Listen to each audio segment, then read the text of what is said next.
Hi everyone. இன்னைக்கு வீடியோவில் நாட்டுக்கோழி குழம்பும் சாதமும் எப்படி பண்ணுறதுனா பார்க்கலாம். தேவையான இன்க்ரீடியன்ஸ் எல்லாம் ஃபஸ்ட்டு எடுத்து வச்சதுக்கப்புறமா குக்கரில் நல்லெண்ணெய் ஊற்றிட்டு எண்ணெய் நல்லா காஞ்சதுக்கப்புறமா கடுகு, கருவேப்பிலை, சின்ன வெங்காயம் அதெல்லாம் ஆட் பண்ணி நல்லா வதக்கிக்கலாம். சின்ன வெங்காயம் வந்து கொஞ்சம் நிறையாவே எடுத்துக்கோங்க. நீட்டமாக கட் பண்ணிக்கோங்க. அப்படின்னா தான் குழம்புக்கு வந்து நல்லாயிருக்கும். இந்த மிக்சர் வந்து நல்லா வதங்கினதுக்கு அப்புறமா இஞ்சி பூண்டு பேஸ்ட் போட்டு நல்லா வதக்கினதுக்கு அப்புறமாவே வந்து தக்காளி ஆட் பண்ணுங்கள். தக்காளி வதங்குறதுக்கு தேவைன்னா கொஞ்சமாக உப்பு போட்டுக்கலாம். தக்காளி நல்லா வதங்கி அந்த எண்ணெய் பிரிஞ்சு வர வரைக்கும் வேறு மசாலாலாம் ஆட் பண்ண தேவையில்லை. அந்த மிக்சர் நல்லா ரெடி ஆகினதுக்கு அப்புறமா மஞ்சத்தூள், கரம் மசாலா, அப்புறம் குழம்பு மிளகாத்தூள் ஆட் பண்ணோம். குழம்பு மிளகாத்தூள் வந்து நாங்கள் வீட்டிலேயே அரைச்சது. அதோட ரெசிபி வந்து நாங்கள் அப்கமிங் டேஸில் அவங்ககிட்ட ஷேர் பண்ணுவோம்.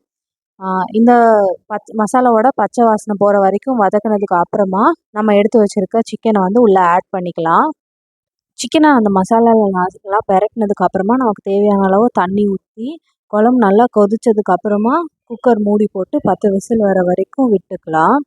சப்போஸ் கிரேவி வந்து ரொம்ப தண்ணியாக இருக்குது அப்படின்னு நீங்கள் ஃபீல் பண்ணிங்கன்னா கொஞ்ச நேரம் மீடியம் ஃப்ளேமில் வச்சு கொதிக்க வச்சிங்கன்னா கிரேவி வந்து சுண்டி வந்துடும். ஸோ டேஸ்ட்டு வந்து ரொம்ப நல்லாயிருக்கும்.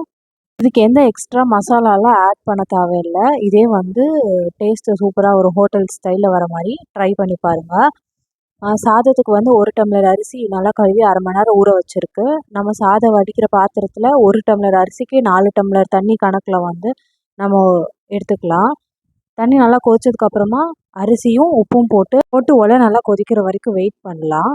பொங்காத அளவுக்கு வந்து நம்ம ஃப்ளேமை அட்ஜஸ்ட் பண்ணி 20 to 25 minutes open bottle cook பண்ணி எடுத்தோன்னா சாப்பாடு வந்து நல்லாவே வெந்துடும். ஸோ வெந்துருச்சான்னு செக் பண்ணி பார்த்துட்டு நம்ம கஞ்சியை வடித்து எடுத்துட்டோம்னா சாஃப்டாக ஃப்ளஃபியாக உதிரியான சாதம் வந்து ரெடி ஆயிடுச்சு.